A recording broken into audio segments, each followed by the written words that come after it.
Creativity can be promoted in which the following veg, यानी जो team की creativity है वो कौन से वे से अच्छा होगा यानी क्रिएटिव होगा। तो इसका ऑप्शन भी ए ही होगा, establishing a competitive environment to promote creative ideas. अब हम 29 नंबर का क्वेश्चन देखते हैं। 29 नंबर में क्या है? 29 नंबर का जो क्वेश्चन है, what will you do in case you are not well versed with some critical procedure in your work. अगर आप कुछ कार्य ऐसे कर रहे हैं जो आपसे नहीं हो रहा है, आप नहीं कर पा रहे हैं, तो आपको क्या करना चाहिए? तो इसमें लिखा हुआ है stay cute and finish in somehow, यानी कैसे भी उसे खत्म करेंगे, ऐसा नहीं, आप गलत भी कर सकते हैं उसमें। सी ऑप्शन होगा डिसलाइन टू वर्क, यानी काम को हटा दें, काम को नहीं करेंगे, एनी वन द इसमें से कोई भी, तो ऐसा नहीं है। इसमें बी ऑप्शन करेक्ट होगा, यानी ask to help from the procedure expert, यानी जो आपका एक्सपर्ट होगा उससे आप पूछेंगे और उससे बातचीत करेंगे, उसके थ्रू आप जो है आप हेल्प लेके उस काम को पूरा करेंगे। अब हम अगला क्वेश्चन देख रहे हैं 30 नंबर का। 30 नंबर के क्वेश्चन में क्या है? 30 नंबर के क्वेश्चन में है आपका which among the following will you do if the bar bending machine provided to you has a fault. अगर आपको कोई बार बेंडिंग मशीन में फॉल्ट दिखता है तो आपको क्या करना चाहिए? तो इसका जो करेक्ट आंसर होगा बी ऑप्शन, यानी आपको जो रिपोर्ट करना है, रिपोर्टिंग मैनेजर यानी सुपरवाइजर को आपको रिपोर्ट करना है, ना कि आपको उसे डैमेज मशीन को यूज़ करना है, ना ही आपको उसे हटा देना है। मतलब आपको जो भी गड़बड़ी आता है उसके बारे में आपको सुपरवाइजर को इन्फॉर्म करना होता है, इसलिए 30 नंबर का जो आंसर होगा बी ऑप्शन सही होगा। अब हम देखते हैं 31 नंबर का जो आंसर होगा क्या होगा। तो सबसे पहले क्वेश्चन पढ़ लेते हैं, which of this is not a की फीचर ऑफ ए टीम, यानी एक टीम का की फीचर्स क्या नहीं है। तो सबसे पहले जो भी टीम होता है उसका आपको म्यूचुअल पर्पज होना चाहिए, सब पारस्परिक उद्देश्य होना चाहिए, आपको सबका अलग अलग रिस्पॉन्सिबिलिटी होना चाहिए, उस टीम के जो पर्पज होगा उसके प्रति सबको कार्य निर्धारित किया जाता है। इसके साथ ही आपका जो काम है एक ही डिपार्टमेंट करना होगा, यानी जो टीम वर्क आप लोग कर रहे हैं वो उसी उद्देश्य से उसी डिपार्टमेंट में काम करना, कि आप अलग अलग डिपार्टमेंट में जाके काम करें। तो ये तीनों इसका की फीचर होगा। बट जो आपका म्यूचुअल इंटेलिजेंस, यानी आप टीम में काम कर रहे हैं और आप स्वतंत्र हैं, तो ऐसा नहीं होना चाहिए, मतलब आपको मिल करके ही काम करना चाहिए, इसलिए ए ऑप्शन इसका गलत होगा, मतलब कि ये आपका एक टीम का की फीचर्स नहीं है म्यूचुअल इंडिपेंडेंस। अब हम आते हैं 32 नंबर का क्वेश्चन पढ़ते हैं, team work in an organisation lead to organisational, यानी जो टीम वर्क है अगर वह टीम वर्क कार्य करता है अपनी संस्था के लिए तो उसमें क्या होगा? तो इंप्रूवमेंट होगा, यानी कम वीकनेस यानी कमजोर नहीं होगा, इकोनॉमिक फाल यानी उसका अर्थव्यवस्था गिरेगा नहीं, स्किल्स यानी ये तीनों नहीं होगा। इसका सही आंसर होगा इंप्रूवमेंट, यानी सुधार होगा, जो टीम वर्क करेंगे तो उसमें सुधार होगा संस्था में। तो ये ऑप्शन 32 नंबर का ए सही होगा। अब हम आते हैं 33 नंबर के क्वेश्चन में। तो 33 नंबर के क्वेश्चन में आपका होगा first step in planning process is to, यानी पहला स्टेज प्लानिंग का क्या होगा? यानी जब आप कोई भी कार्य कर रहे हैं, कोई भी आप कार्य करना चाह रहे हैं, तो उसमें पहला स्टेप क्या होना चाहिए? तो सबसे पहले आपको जो भी कार्य करना है उसका ऑब्जेक्टिव निर्धारित करना होता है। जब ऑब्जेक्टिव आप निर्धारित कर लेंगे उसके अनुसार ही आप प्लानिंग करेंगे कि हमें क्या करना है, क्या कलेक्ट करना है, क्या क्या उसका प्रोसीजर होगा। फर्स्ट स्टेप होगा सेट एंड ऑब्जेक्टिव, यानी 33 नंबर का आंसर होगा ए ऑप्शन। अब हम 34 नंबर में आते हैं। 34 नंबर में sharing work is a good ideas when, अगर आप अपना अच्छा जो आइडियाज़ जब शेयर करेंगे तो उसे क्या कहते हैं? यानी आप अच्छा वर्क कब करेंगे, यानी अच्छा कब कहलाएँगे? जब when you take in others skill set into consideration, अगर आपके पास और कोई स्किल है और उसको आप सेट करके उस कार्य को पूरा करते हैं तो आपको गुड आइडियाज़ माना जाएगा, यानी आपके पास कुछ अच्छा कार्य करने का गुड आइडियाज़ है। ठीक है? तो 34 नंबर का ऑप्शन होगा बी। अब हम 35 नंबर का देखते हैं क्या होगा। 35 नंबर में है work done should be of high quality despite construction, अगर आपके पास कोई बहुत बड़ा बाधा आता है कार्य करने के लिए तो ऐसे में क्या होता है? कार्य नहीं होगा, इम्पॉसिबल होगा, मतलब जो क्वालिटी होगा उसे बेहतर करना था। मान लीजिए कोई भी काम कर रहे हैं उसमें कोई भी लिमिटेशन, कोई भी दिक्कत आता है तो हम कोशिश यही करना चाहिए कि उस कार्य में क्वालिटी होना चाहिए, उसमें क्वालिटी होना चाहिए। तो इसलिए आपका जो बाधाओं के बारे में जो भी प्रॉब्लम आती है उसके बावजूद भी आपको प्रयास करना चाहिए कि एक अच्छा क्वालिटेटिव आपका वर्क हो, इसलिए बी ऑप्शन सही हो सकता है।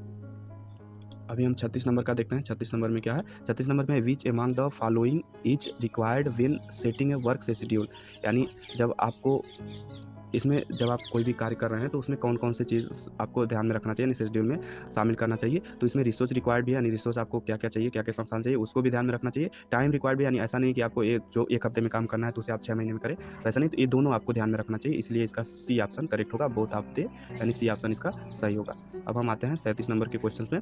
37 नंबर के क्वेश्चन में है which among this resource should be estimated before starting the work, यानी वर्क को स्टार्ट करने से पहले आपको क्या ध्यान में रखना चाहिए, क्या किस चीज़ का स्टेटमेंट करना चाहिए। तो आपको लीव तो छुट्टी तो बाद में ही मिलता है, आपको वेस्टेज मटेरियल काम करने के बाद मिलेगा, तो सबसे पहले आपको मटेरियल को ही ध्यान में रखना होगा, इसका क्वांटिटी क्या होगा, इसलिए आपका फर्स्ट ऑप्शन यानी ई वाला ऑप्शन सही होगा, क्वांटिटी ऑफ मटेरियल। अब हम 38 नंबर का क्वेश्चन देख लेते हैं। 38 नंबर में what would happen if a bar vendor produces a lot of output in given time but without altering the quality specification, मतलब अगर आप कोई भी बारबेंडर का काम कर रहे हैं और बहुत ज़्यादा काम कर रहे हैं, बहुत ज़्यादा आप प्रोडक्ट कर रहे हैं, लेकिन वह गुणवत्ता यानी क्वालिटेटिव नहीं है, तो आपका इसमें कौन सा ऑप्शन सही होगा? तो इसका जो करेक्ट ऑप्शन होगा, दी वर्क में फेल विल इंस्पेक्शन, यानी आपका जो कार्य है वो फेल्योर होगा। मतलब आप अच्छा काम नहीं करेंगे, काम तो करना है लेकिन क्वालिटेटिव भी करना है, तो इसलिए इसका 38 नंबर का यच ऑप्शन सही होगा, यानी दी वर्क में फेल विल इंस्पेक्शन। अब हम 39 नंबर का क्वेश्चन देखते हैं, which of the statement is true, यानी कौन सा स्टेटमेंट ट्रू है? ए गुड ऑब्जेक्टिव सोल, यानी एक अच्छे ऑब्जेक्टिव के लिए क्या होना चाहिए? तो क्लियरफाई द डिजायर्ड रिजल्ट, यानी अपने इच्छित परिणाम को क्लियरफाई करना है कि हमें ये चीज़ ही इसका आउटपुट होना चाहिए, तो ये भी ऑप्शन सही है। Enable achievement to be measured, यानी जो भी आपको उपलब्धि है उसे एनेबल करना है, उसे प्राप्त करना चाहिए। यहाँ पे थर्ड ऑप्शन है, need not specify A time scale, यानी टाइम स्केल की जरूरत है, टाइम भी जरूरी होता है, इसलिए ए और बी यानी फर्स्ट और सेकेंड ऑप्शन ही सही होगा, थर्ड ऑप्शन गलत होगा, इसलिए इसका करेक्ट ऑप्शन होगा बी, सॉरी इसका ऑप्शन सी होगा। इस 39 नंबर का जो करेक्ट ऑप्शन होगा सी होगा, फर्स्ट एंड सेकेंड। अब हम देखते हैं 39-40 नंबर का क्वेश्चन क्या है, which of the following is the basic requirement of preparing work schedule, यानी जो आप बेसिक रिक्वायरमेंट क्या होना चाहिए कार्य की, जो सारणी बनाएंगे, कार्य शेड्यूल बनाएंगे, उसमें बेसिक रिक्वायरमेंट क्या होना चाहिए? तो 40 नंबर का जो करेक्ट आंसर होगा D option, to understand the sequence of work, यानी आपका जो वर्क करने का प्रोसीजर है उसको समझना जरूरी होता है, तो सबसे पहले इसको समझेंगे, उसके बाद ही आपको जो भी प्रोसीजर कार्य करना होगा उसे ध्यान में रख के करेंगे। तो 40 नंबर का डी ऑप्शन सही हो जाएगा, to understand the sequence of work. अब हम 41 नंबर का क्वेश्चन देखते हैं, ये अगला स्टेज है आपका, what should you do in case the fire alarm start ringing, यदि आप कार्य कर रहे हैं और उस समय आग लगने का घंटी यानी अलार्म बज जाए तो आपको क्या करना चाहिए? कीप वर्किंग, यानी काम करते रहना चाहिए, ऐसा नहीं आपको काम नहीं करना है। क्रिएट अ पैनिक सिचुएशन, यानी आपको हल्ला वगैरह करना, आपको करवाना, ऐसा भी नहीं करना है, आपको simply immediately stop the work, यानी काम को बंद कर देना है, एंड इवैक्यूएट, यानी उसमें से निकलने का प्रयास है, यानी आपको काम बंद करके बाहर निकलना है, तो इसलिए इसका जो करेक्ट ऑप्शन होगा बी ऑप्शन सही होगा। अब हम 41 नंबर का क्वेश्चन देखते हैं, identify the unsafe working practice among the following, यानी जो आपका अनसेफ, इसमें से कौन सा ऑप्शन जो है आपका अनसेफ करता है, यानी आपको क्या नहीं करना चाहिए? वेल्डिंग विदाउट ए मास्क, यानी आपको वेल्डिंग वगैरह काम करना है बिना मास्क के, वैसा नहीं, आपको अगर वेल्डिंग कर देंगे तो मास्क लगा के ही करना चाहिए, तो ये ऑप्शन सही होगा, यानी ये अनसेफ है अगर मास्क नहीं लगाते हैं तो। Walking bears fit at construction site, यानी कंस्ट्रक्शन लाइन पे आपको साइड पे वैसे ही चलना है, पैदल चलना है, कुछ पहनना नहीं है, तो ऐसा भी गलत है। Using wire with no insulation, यानी आपको जो तार का उपयोग करेंगे बिना इंसुलेशन का, तो ये भी गलत है, यानी ये ऑप्शन जो है तीनों गलत है, इसलिए डी ऑप्शन सही होगा, यानी 42 नंबर का डी ऑप्शन करेक्ट होगा, यानी ये तीनों सही होंगे। अब हम बात करते हैं 43 नंबर का, तो इसमें भी आपको सिंबल दिया हुआ है, तो ये आपका जो सिंबल है, आइडेंटिफाइंग साइन जो है आपका, ये क्या प्रदर्शित करता है? तो इसका मतलब है कि नो स्मोकिंग, यानी ये आपको वहाँ पर धूम्रपान नहीं करना, अगर ऐसा सिग्नल दिखता है तो आपको धूम्रपान यानी सिगरेट वगैरह नहीं पीना है। अब हम देखते हैं 44 नंबर का क्वेश्चन क्या है, यानी जो 44 नंबर का क्वेश्चन है ये भी आपका कोई सामान अगर आप उठाते हैं, कोई सामान आपको कुछ करना है तो आपको कैसे करना है? तो इस तरह से नहीं करना है, ये आपका गलत है, यानी इस तरह से नहीं करना है, आपको स्ट्रेट होकर ही करना है, इसलिए फर्स्ट वाला ऑप्शन सही होगा। अब हम देखते हैं 45 नंबर का क्वेश्चन, ये भी आपका एक सिंबल ही है, इस सिंबल में आपको क्या दर्शाता है? तो इसका सी ऑप्शन है, मीटिंग एरिया, यहाँ पे देखिए सभी लोग इकट्ठा होकर अपना मीटिंग करते हैं, तो इसलिए आपका सी ऑप्शन सही होगा, यानी जो आपका 45 नंबर का क्वेश्चन का आंसर होगा मीटिंग एरिया होगा, सिंबल यानी मीटिंग एरिया को दर्शाता है। अब हम देखते हैं 46 नंबर का क्या होगा आंसर, तो 46 का क्वेश्चन जो है, what are the 3 basic requirement of a fire, यानी कौन से 3 बेसिक रिक्वायरमेंट है एक फायर का, यानी आग लगने का क्या क्या बेसिक रिक्वायरमेंट है? तो इसका जो 46 नंबर का करेक्ट आंसर होगा डी ऑप्शन, इसमें आपके पास फ्यूल होना चाहिए, ऑक्सीजन हीट होना चाहिए, एंड ऑक्सीजन होना चाहिए, यानी फ्यूल, हीट एंड ऑक्सीजन। अब हम देखते हैं 47 नंबर का, ये भी एक सिंबल है, यानी ये आपका जो है एक हार्नेस है, मतलब आपको ये पहनना होता है, पहन के कोई वर्क करना होता है, तो ये किस तरह का है? तो इसका जो 47 नंबर का आंसर होगा सी ऑप्शन, ये फुल्ली बॉडी हार्नेस है, यानी आपको पूरा आपको इसमें कवर करता है और आप पूरी तरह से सेफ रहते हैं। तभी हमें 48 नंबर का क्वेश्चन देखना है, लास्ट क्वेश्चन है, तो which of the following basic emergency equipment used wheel working in a comfort space. 48 number का क्वेश्चन का आंसर जो होगा सी ऑप्शन, सन सेफ्टी ग्लास, मतलब आपको अगर कोई काम कर रहे हैं तो बेसिक इमरजेंसी इक्विपमेंट क्या करना चाहिए? अगर मान लीजिए धूप में काम कर रहे हैं, कोई काम कर रहे हैं, तो सन सेफ्टी ग्लास लगाना है, ये सभी आपका सेकेंडरी सेफ्टी आपका स्पेस होगा, इसलिए इसका 48 नंबर का सी ऑप्शन सही होगा। तो दोस्तों ये क्वेश्चन आपका टोटल 48 क्वेश्चन रहेंगे, तो इस तरह से आपको आंसर देना है, और आपको जाते हैं इसे फोर्कलिफ्ट और ट्रंक बोलते हैं। इस तरह का जो होता है आपको ट्रंक माउंटेड कंक्रीट बूम बोलते हैं। अभी एक कंक्रीट मिक्सर ट्रंक है, जैसे वो हैंड ट्रंकर होता है, कंक्रीट मिक्सर हाथ से घुमाया जाता है, ये आपका मशीन है, ये आपका गाड़ी में ही लगा रहता है, तो इसे हम कंक्रीट मिक्सर ट्रक बोलते हैं। अभी हम आगे आते हैं। ये आपका मैनुअल कंक्रीट मिक्सर जो अभी हम बताए हैं, इसे हाथ से चलाया जाता है। ये आपका नीडल वाइब्रेटर है, ये वाइब्रेटर का काम करता है। जो जैसे आप बीम वगैरह बनाते हैं, कॉलम वगैरह डालते हैं, तो उसका यूज़ करता है। ऐसे डाल के करते हैं तो ये जो कंक्रीट होता है वो अच्छे से उसमें लग जाता है। तो ये नीडल वाइब्रेटर है। अगला हम देखते हैं। अगला जो है आपका शटर वाइब्रेटर है। शटर वाइब्रेटर ये आपका है, इस तरह से होगा। शटर वाइब्रेटर होता है। ये आपका कंक्रीट कटिंग मशीन है। इसे आप कंक्रीट वगैरह जो कंक्रीट किए रहते हैं उसे आप काट सकते हैं। इस तरह से कंक्रीट कटिंग मशीन इसका नाम है। अगला हम देखते हैं। अगला जैसे इसे हम एक्सावेटर बोलते हैं। एक्सावेटर व्हील्ड एक्सावेटर है, जिसे हम यहाँ पे बोलते हैं जेसीबी वगैरह बोलते हैं। इस तरह से आपका एक्सावेटर होता है। यहाँ पे एक और है, क्रावेल एक्सावेटर है। ये आपका इस तरह से होता है, चैन लगा होता है। इसे क्रावेल एक्सावेटर बोलते हैं। ये आपका ग्रेडर ट्रक है। इसे हम ग्रेडर ट्रक के नाम से जानते हैं। ये आपका डोजर है, इसे हम डोजर के नाम से जानेंगे। और ये आपका वेब कट मशीन है, जिसे हम सामान वगैरह जैसे कोई भी उठाते हैं, मटेरियल शिफ्ट करने के लिए होता है। मटेरियल शिफ्ट करने के लिए छोटे स्पेस पे काम आता है। इसे हम व्हील लोडर करते हैं, सामान वगैरह लोड करता है मटेरियल को। इसे हम डंपर ट्रक बोलते हैं। जो हमारे यहाँ आप लोग देखते होंगे इसे डंपर बोलते हैं। इसका नाम ही है डंपर ट्रक। ये आपका लो बेड ट्रक ट्रेलर है। ये आपका भी ट्रेलर ही है। ये आपका कोई भी भारी वाहन होता है उसे लाद कर एक जगह से दूसरी जगह ले जाता है। ये आपका वाटर टैंकर है, इसमें पानी वगैरह भर के ले जाते हैं इधर से उधर। इसको भी आपको पता ही होगा।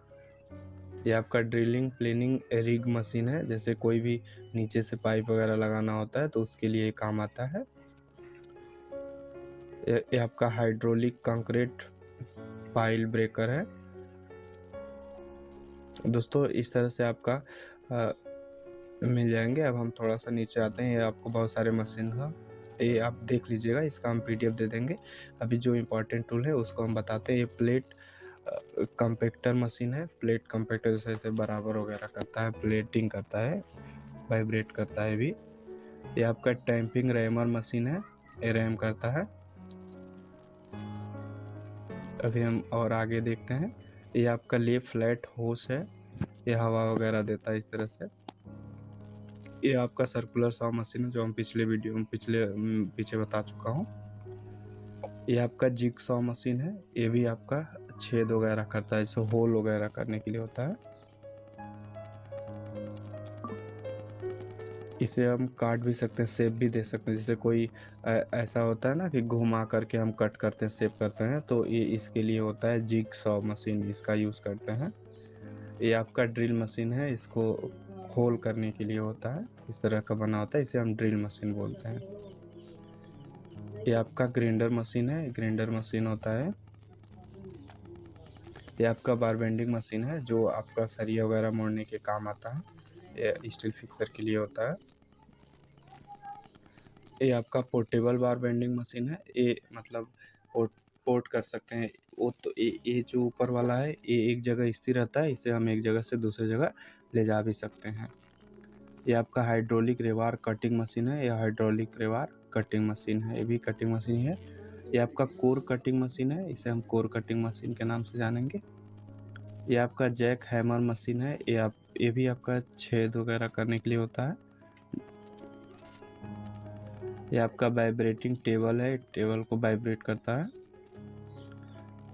इसे हम वैक्यूम ब्लोअर बोलते हैं, इसे वैक्यूम निकलता है, ठीक है, इसे वैक्यूम ब्लोअर बोलते हैं। ये आपका पैडल मिक्सर है। पैडल मिक्सर जैसे कोई भी चीज़ मिक्स करता है, इसे लगा देंगे तो ऐसे घूम करके मिक्स कर देता है, इसे पैडल मिक्सर करते हैं। इसे सिंगल हिट स्कैबिंग हैमर बोलते हैं। इस तरह के टूल्स को नेलर या नेल गन बोलते हैं। यानी जैसे कोई भी हम छेद करते हैं ना, कील वगैरह लगाते हैं, तो इसे लगा के कर देते हैं तो नेल कर देता है, यानी आपको ठोकना नहीं पड़ता है इस तरह से। ये आपका टूल्स है प्लास्टरिंग पंप, इसे हम प्लास्टरिंग पंप के नाम से जानते हैं। अगला जो है स्टैंड ब्लास्टिंग मशीन है, आपका स्टैंड ब्लास्टिंग मशीन इसका नाम है। अभी ये आपका पोर्टेबल केबिन है, जैसे जो ऑफिस वगैरह आता रहता है केबिन रहता है, उसमें आप जा सकते हैं। वो ये आपका साइड पे ही रहता है, तो इसे हम पोर्टेबल केबिन के नाम से जानते हैं। अगला जो ये टेंट है, इसे हम टेंट बोलते हैं, आपको भी पता होगा इसका टेंट है। इसे वेस्ट बिन बोलते हैं, जैसे कोई भी ख़राब सामान वगैरह रहता है तो इसे हम वेस्ट बिन में